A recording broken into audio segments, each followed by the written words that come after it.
The cold morning air cut through Kim Jun's expansive coat as he walked through the silent cemetery. His footsteps echoed on the wet stone path, each step bringing him closer to the place he dreaded most. 3 years had passed since he buried his only son, but the pain felt as fresh as yesterday. Minho's grave sat beneath an old oak tree, just like the boy had always wanted.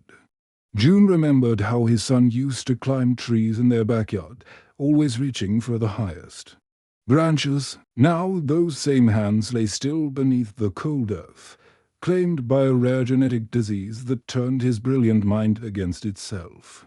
June knelt down and placed the white chrysanthemums against the marble headstone. The flowers were Minho's favorite, pure and simple, like his son's heart had been. As CEO of Korea's largest tech company, June could afford the most expensive arrangements. But he knew Minho would have preferred these humble blooms from their garden. "I'm sorry I haven't visited in 2 weeks," June whispered to the stone. "The new project is taking all my time. Remember how you used to help me with the computer codes? You were only 12. But you understood things that grown engineers couldn't grasp." A soft scraping sound made him look up. On the other side of the grave, a young girl was carefully cleaning the headstone with what looked like a small glowing device. She was then maybe 16 years old, wearing clothes that had seen better days. Her long black hair was tied back with a simple rubber band, and her sneakers had holes in them. But it was her eyes that caught June's attention.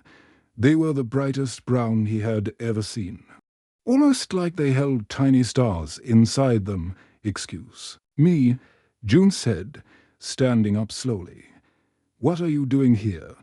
The girl didn't run away like he expected. Instead, she continued a gentle cleaning and looked up at him with those strange, bright eyes. "I'm taking care of Minho's grave. Someone should keep it clean." June felt his heart skip a beat. "How do you know my son's name?" "My name is Lihanna," she said, finally putting down her glowing tool. "I knew your son. We were friends." "That's impossible." June shook his head. "Minho died 3 years ago. You would have been just a child then. He never mentioned any friends named Hannah." The girl stood up, and June noticed she was taller than most Korean girls her age. There was something different about the way she moved too, like she was floating instead of walking. Minho was special. Mr. Kim. He could see things others couldn't, feel things that weren't there yet. "What are you talking about?" June's voice grew sharp. This girl was either crazy or playing some cruel joke. Hannah picked up her strange cleaning device, and June could see it wasn't any technology he recognized. It pulsed with a soft blue light that seemed to dance beneath its surface. "Minho used to tell me about his father's work, how you were trying to connect human minds to computers.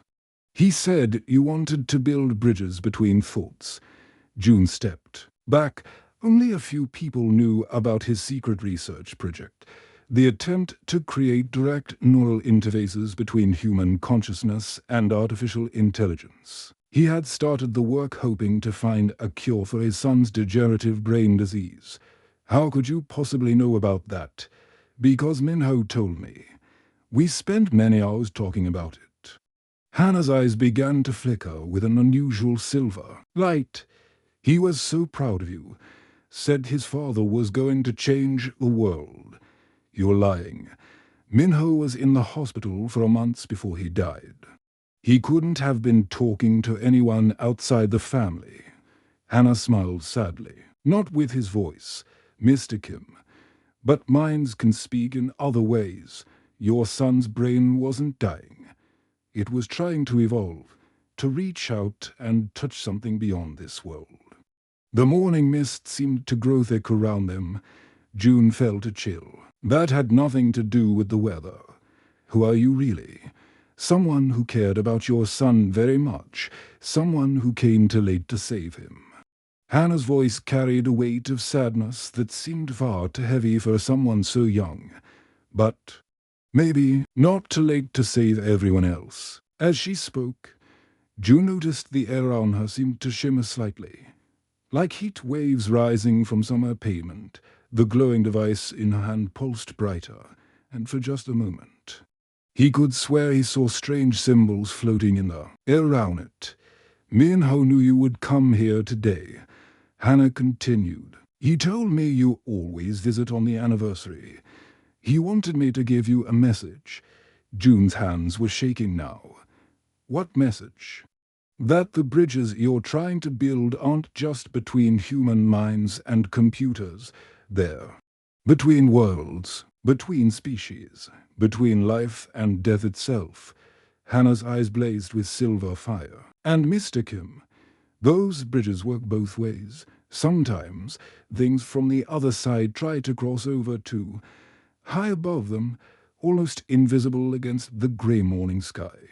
Something moved between the clouds, something that definitely wasn't a bird or an airplane. Hannah walked toward an old stone bench hidden behind a row of tall pine trees. Her movements were too smooth, too graceful for a normal teenager.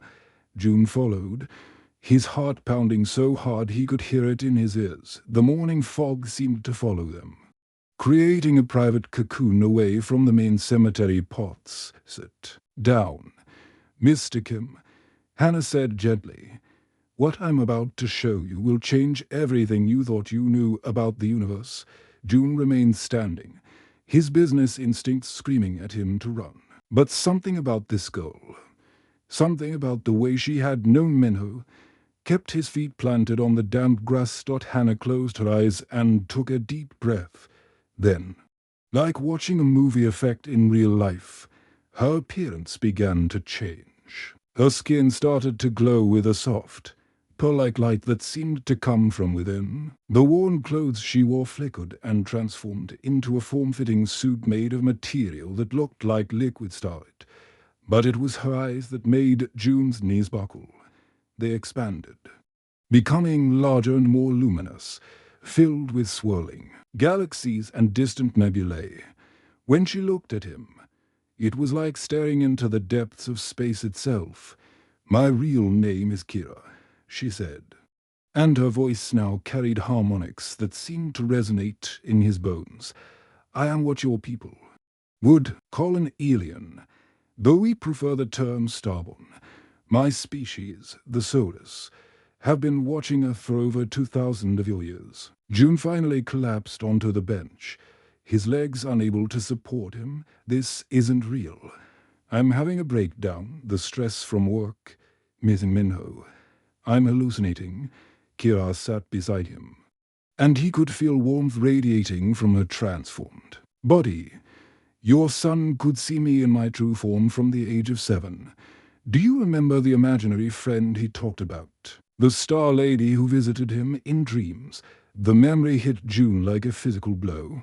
Minho had indeed spoken of a beautiful woman made of light who taught him about distant worlds and showed him picture Issa flying cities among the stars. The doctors had said it was normal childhood fantasy, a way for his brilliant mind to cope with his illness. That was you, June whispered. Double quotes, yes, I was assigned as his guardian and guide.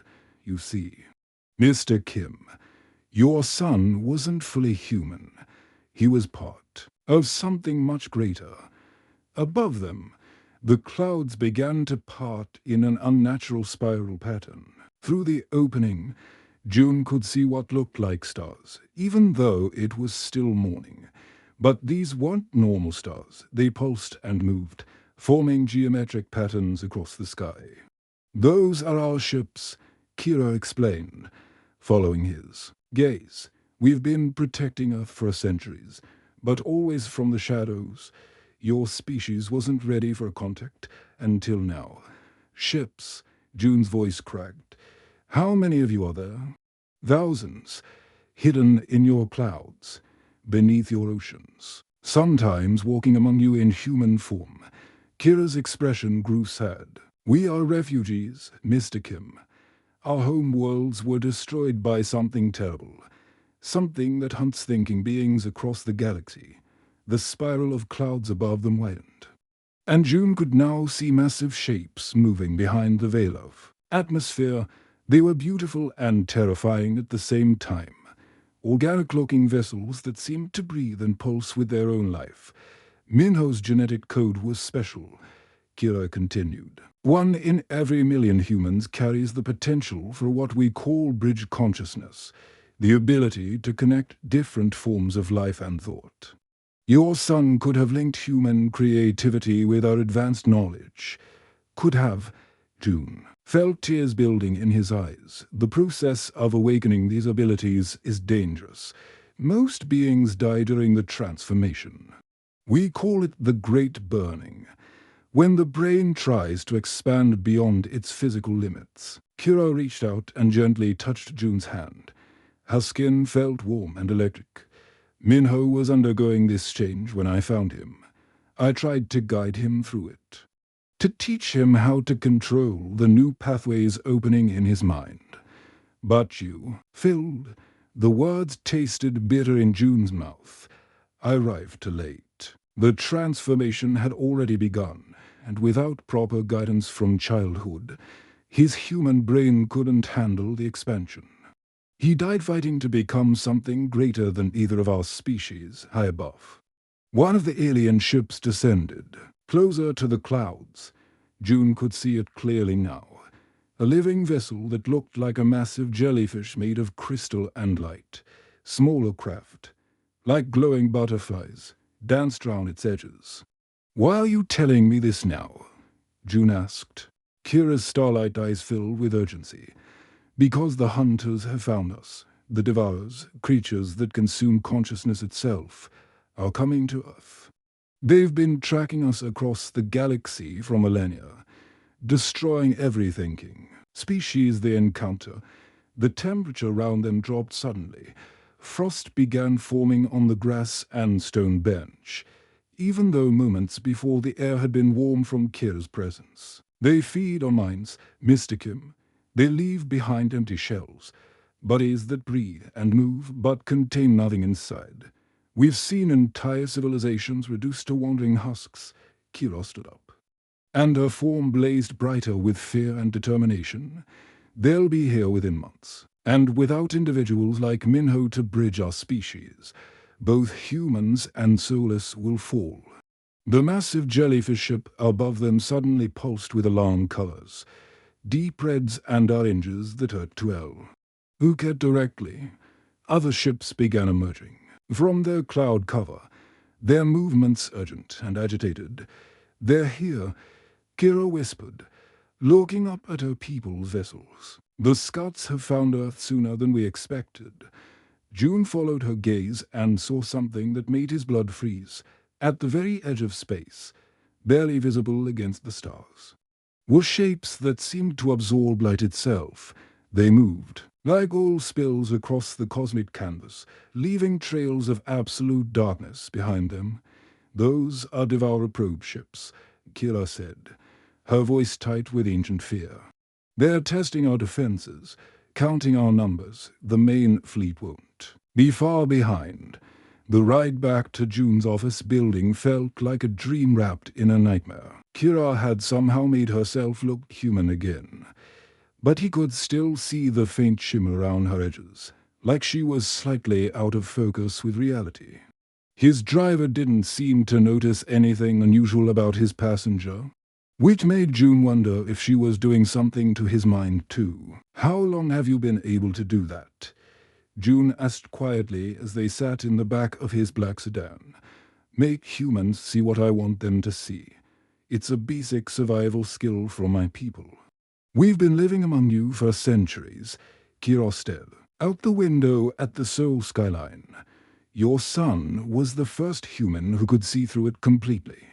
Even as a child, he always knew exactly what I was." The elevator ride to the top floor of Kim Industries felt endless. June's hands shook as he scanned his keycard and led Kira into his private office, his space filled with the most advanced computer systems money could buy. Banks of quantum processors hummed quietly in climate-controlled cases. their displays showing the real-time data flows from his company's global operations. Impressive, Kira said, running her fingers along one of the computer terminals. Where she touched, the screens flickered with symbols that definitely weren't Korean or English, but primitive compared to what's coming for you. She gestured to the massive wall display that normally showed stock prices and company statistics. The screen went dark, then exploded with images that made June step backward in shock. Space battles raged across the display, not the clean, bright fights from movies, but brutal, desperate conflicts between organic ships and creatures of living shadow. This is the Andromeda system. 300 years ago, Kira narrated as they watched. Beautiful crystal cities floating in space get consumed by writhing darkness. The Kepler civilization, they had technology that could reshape matter at the atomic level, could build worlds from nothing but starlight. The shadows on the screen moved like hungry animals, flowing over the crystal cities and leaving them, dark and lifeless. June could see tiny figures, presumably the Kepler people, running through the streets of their floating cities. But when the darkness touched them, they stopped moving, just stood there, empty and still. The Reapers don't kill. Kira continued. Death would be merciful.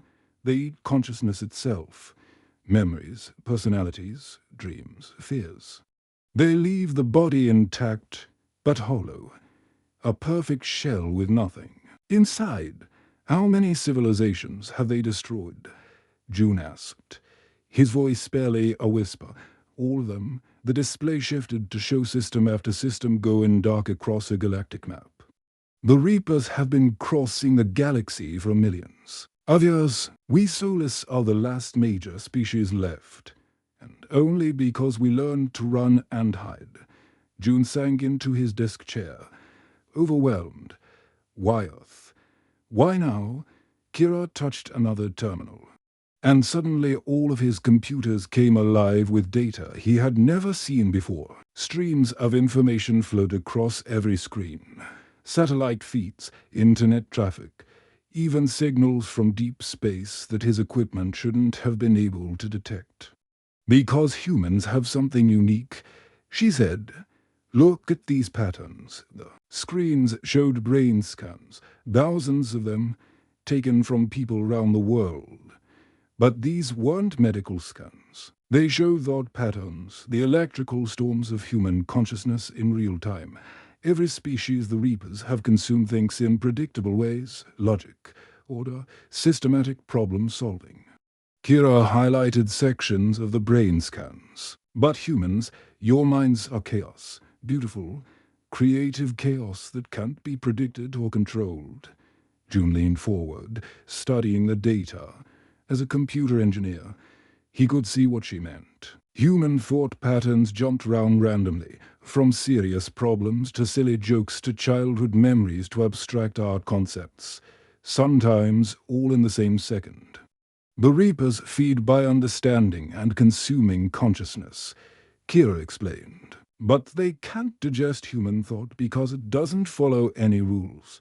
Your creativity, your ability to make random connections, your emotional chaos, it's like poison to them. So we're naturally immune. Not immune, resistant. But that resistance only works if humans are awake and aware. The screens shifted again, showing surveillance footage from cities around the world. The Reapers have learned to adapt. They send advanced scouts, digital infiltrators that slip into your computer networks and slowly make people docile. June watched in horror as the footage showed people in Seoul, Tokyo, New York, and London moving like sleepwalkers. They went to work, came home, eat dinner, but their eyes were empty. No spark of creativity or chaos remained. These infiltration patterns, June said, pointing to the data streams on his screens, they're already in our systems, aren't they? Yes, your internet, your social media, your smartphones, The Reapers have been using them to study human consciousness for the past 5 years. They're learning how to predict your chaos, how to turn your creativity against itself. The main display showed a real-time map of Earth with dark tendrils spreading through major cities like Digital Sea.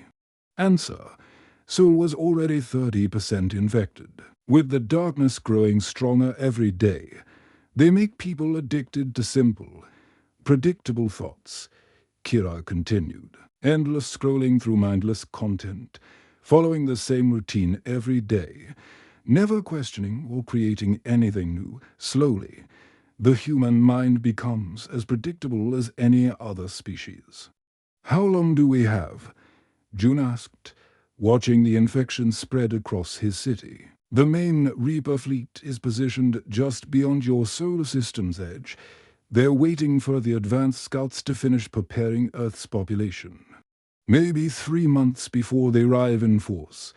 June pulled up his company's global network. Diagnostics. Now that he knew what to look for, he could see the alien code woven throughout the system like a virus. It was subtle, elegant, and absolutely terrifying. Without people like Minho, humans who could bridge the gap between species and think in ways that transcend normal consciousness, both your people and mine will fall, Kira said. The Reapers will consume Earth's creativity and then use your technology and numbers to hunt down the last of the soulless. Above Seoul's skyline, barely visible through the office windows, June could now make out the faint outlines of cloaked ships moving through the clouds. The hidden war between the stars had finally come to Earth.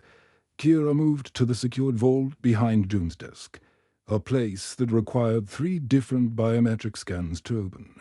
Somehow, the locks clicked open at her touch, as if the alien technology could speak to human machines in ways June never imagined possible.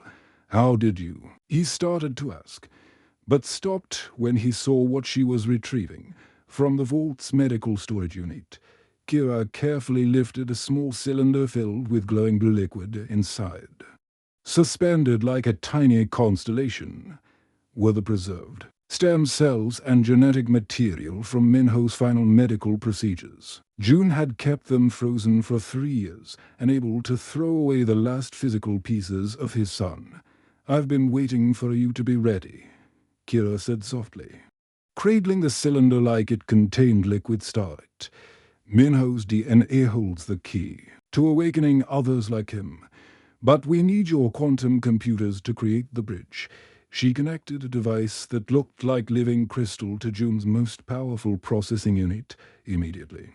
The screens erupted with calculations so complex they made his head spin just looking at them. Mathematical formulas flowed like waterfalls of light, showing the precise frequencies needed to activate dormant human neural pathways.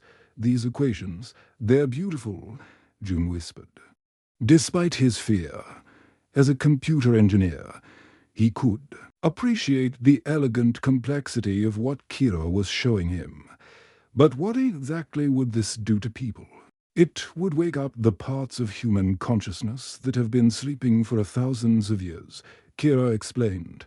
Her fingers danced over his keyboards, and the computers responded as if they were extensions of her own mind. Before your species focused on tools and technology, humans had natural abilities you've forgotten. Telepathy, precognition, the power to sense danger across vast distances. The main display showed a global map with thousands of tiny lights scattered across every continent. Each light represented a human being with the genetic markers needed. For the transformation, there are over 50,000 people worldwide who carry Minho's unique neural patterns. Kira continued. Students, artists, engineers, teachers. Children who dream of distant stars. The bridge would activate their dormant abilities instantly. June studied the data flowing across his screens. The process would use every quantum computer in his network. sending precisely tuned electromagnetic pulses through the global internet infrastructure. Anyone with compatible genetics who is connected to the web at the moment of activation would be changed forever. What would happen to them exactly? He asked. Different abilities for different people, based on their individual neural structure. Some would develop enhanced pattern recognition. They could spot Reaper infiltration in seconds.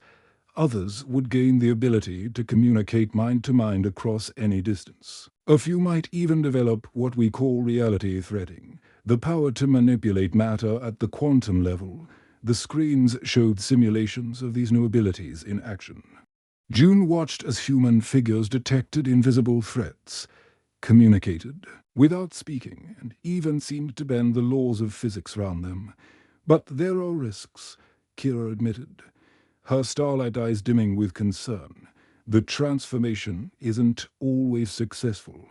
Maybe 1 in 10 will experience what happened to Minho, their brains burning out from the neural expansion. Some might survive but lose parts of their original personality. Others could develop abilities so powerful they can't control them. You're talking about killing 5,000 people, June said. The weight of potential genocide crushing down on him. I'm talking about saving 8 billion, Kira replied firmly. Without this bridge, every human on Earth will become an empty shell within 6 months. The Reapers are already starting their final fees. As if summoned by her words, alarms began blaring throughout the building, through the office windows. June could see strange aurora-like lights dancing across Seoul's skyline in the middle of the day. The lights were beautiful but wrong, pulsing with colors that hurt to look at directly. They're testing their harvesting beams, Kira said, watching the alien lights with growing urgency, checking how much consciousness they can drain without killing the host bodies. Your people probably think it's some kind of rare atmospheric phenomenon. June's phone started ringing. His assistants calling about the strange lights. His scientists demanding explanations for the electromagnetic anomalies their instruments were detecting. But he ignored them all, staring at the genetic data from his son. Minho tried to tell me something before he died, June said quietly. He kept saying bridges. Father, build the bridges. I thought he was delirious from the medication. He was trying to warn you about this moment, Kira said. He could see fragments of possible futures, glimpses of what was coming. That's why he fought so hard to stay alive. He knew you would need his genetic code to save everyone. The aurora lights outside grew brighter, and June could see people on the streets below stopping to stare up at the sky. But their expressions weren't wonder or curiosity. They were blank, empty, like the lights were slowly draining something vital from their minds. How long do I have to decide? June asked. Hours. Maybe less. Once the Reapers finish their consciousness mapping of soul, they'll begin the mass harvesting process. After that, there won't be enough aware humans left to make the bridge work. June turned to look at his son's picture on the desk. Minho at age 10, grinning and holding up a science fair trophy for his project on neural networks. Even then, the boy had been obsessed with connecting minds and building bridges between different forms of consciousness. If I activate this bridge, there's no way to undo it, June asked. None. The awakened humans will be fundamentally different from baseline humanity. They'll need to learn to control abilities that your species has never possessed. Some will struggle with the responsibility. Others might use their powers for selfish purposes, and if I don't activate it... Kira gestured to the windows, where more people on the streets had stopped moving entirely, standing like statues under the alien roller. Then in 72 hours, every thinking being in this solar system will be dead inside their own body. The quantum computers hummed louder as they processed the massive calculations needed for the consciousness bridge. All June had to do was press one button. and 50,000 humans would be changed forever. Some would gain incredible powers, others would die horribly, and none would ever be the same. He looked at Minho's genetic material, glowing softly in its crystal container, and realized his son had been preparing for this choice his entire short life. June's finger hovered over the activation button for what felt like an eternity.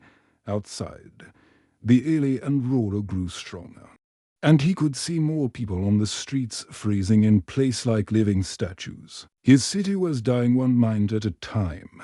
For Minho, he whispered and pressed the button. The quantum computers exploded into action. Every screen in the office blazed with light as terabytes of data flowed through the global internet at impossible speeds. June's consciousness bridge rode the electromagnetic waves, carrying Minho's genetic code to every corner of the planet in seconds. Round the world, the awakening began. In Seoul National University, 20-year-old Park Yuna was studying for her computer science exam. When the wave hit her, she felt like lightning was flowing through her brain, burning away barriers she never knew existed.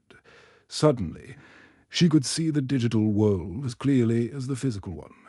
The university's power grid appeared in her mind like a glowing map, and she gasped in horror at what she found lurking inside it. Dark code moved through the electrical systems like digital parasites, feeding on the students' phone data and slowly making their thoughts more predictable. Yuna reached out with her newly awakened consciousness and began fighting the alien infiltration, her chaotic human creativity burning through the Reaper programs like fire through ice. In Bison, 40-year-old engineer Jinwoo was working late in his shipyard office when the transformation hit him. The pain was incredible, like his skull was cracking open to make room for something vast and impossible. But when it passed, he could hear voices in his mind, thousands of them, all newly awakened, all confused and terrified. "Can you hear me?" he thought, and was amazed when dozens of voices answered back. A teacher in Tokyo, a farmer in rural China, a teenager in Mumbai, all connected by invisible threads of consciousness that spanned continents. "We're not alone," Jinwoo whispered, tears streaming down his face. "We're all connected now." Across the globe, the awakening spread like wildfire. A street artist in Sao Paulo suddenly found she could paint with light itself, her enhanced creativity manifesting as glowing murals that appeared in the air.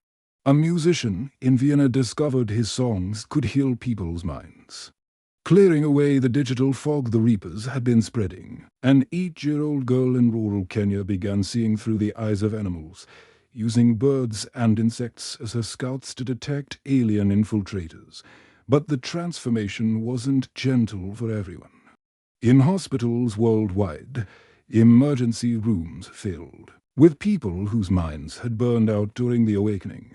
Some lay in comas, their consciousness scattered across dimensions they couldn't comprehend. Others survived but lost pieces of themselves, forgetting their own names while gaining the ability to speak directly to computers. June watched it all through his network of satellites and sensors, feeling the weight of every death and every miracle. The price of humanity's evolution was written in both tragedy and triumph. Then the real war began. The Reaper ships dropped their camouflage and descended toward Earth like falling stars made of shadow. They were massive, each one the size of a city, their hulls absorbing light and hope in equal measure. The lead ship positioned itself over Seoul, its harvesting beams beginning to pulse with hungry energy. But when the beams touched the city, something unexpected happened. Instead of draining human consciousness, they met resistance.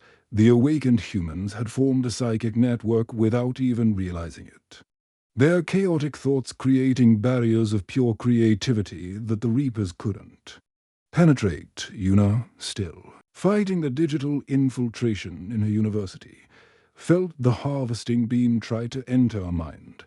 But her consciousness was no longer predictable or logical. It was a storm of imagination.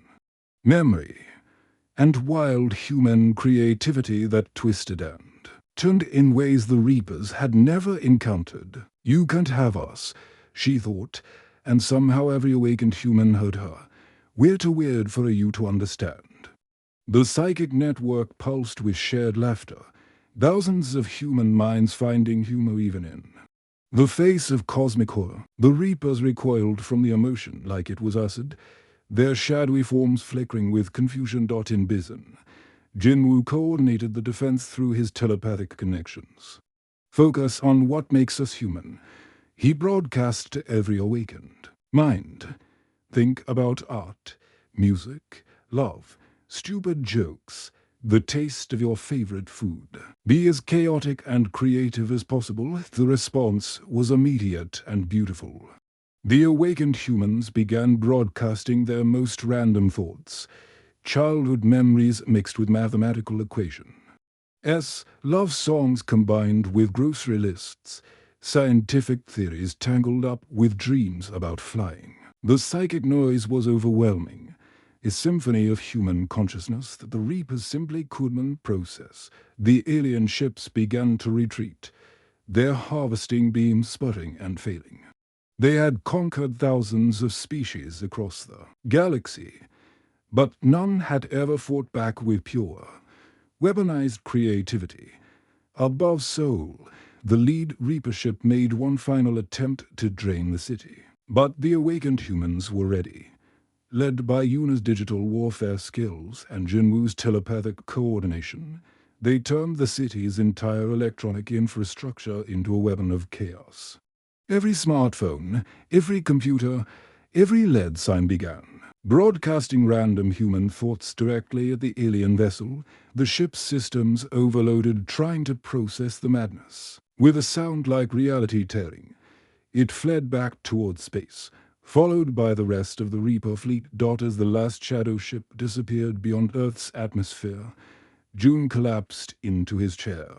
The psychic network had been so intense that even he, unchanged by the bridge, had felt echoes of it. Across his screens, he could see the awakened humans beginning to organize themselves, learning to control their new abilities and help those who had been hurt by the transformation. Kira stood beside him, her starlight form flickering with relief and exhaustion. "It's over. The Reapers will mark this system as impossible to harvest. They'll move on to easier prey. And humanity?" June asked. Watching footage of awakened humans using their powers to heal the digital damage the Reapers had caused will never be the same. But that's not necessarily a bad thing. Kira smiled, and for the first time since he'd met her, she looked genuinely hopeful. "Your species has taken the first step toward becoming something greater than either humans or Solus alone." Through his office windows, June could see the aurora lights fading from Seoul's sky. In their place, tiny points of light began appearing. Not alien technology, but awakened humans using their new abilities to create art in the air itself. Glowing symbols and patterns danced between the buildings, a celebration of consciousness that had refused to be consumed. "Minho would be proud," Kira said softly, placing a warm hand on June's shoulder. June nodded, feeling his son's presence in every awakened mind around the world. The boy who had dreamed of building bridges between consciousness had finally succeeded. Even in death, humanity had not just survived their first contact with hostile aliens, they had become the galaxy's newest guardians. Protectors of creativity and chaos in a universe that desperately needed both. The war for Earth was over, but the adventure of what humanity might become was just beginning. The end.